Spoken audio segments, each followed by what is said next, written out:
দেশের প্রায় ১১ কোটি নাগরিকের ব্যক্তিগত তথ্য ফাঁসের ঘটনায় নড়েচড়ে বসেছে দুর্নীতি দমন কমিশন। তথ্য কেনাবেচার অভিযোগটি গুরুত্বের সঙ্গে খতিয়ে দেখছে সংস্থাটি। এই বিষয়ে প্রয়োজনীয় তথ্য ও নথি চেয়ে নির্বাচন কমিশন এবং বাংলাদেশ কম্পিউটার কাউন্সিলের কাছে চিঠি পাঠানো হয়েছে।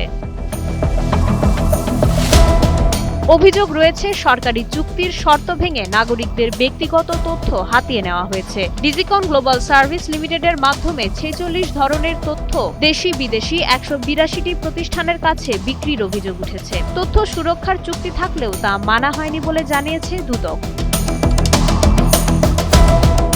এর আগে তথ্য ফাঁসের ঘটনায় সাবেক আইসিটি প্রতিমন্ত্রী জুনায়েদ আহমেদ পলক সহ ১৯ জনের বিরুদ্ধে কাফরুল থানায় মামলা করা হয়েছে।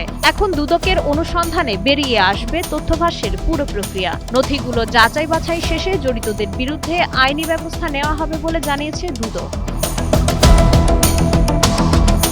মাইশা মালিহা, সময়ের আলো।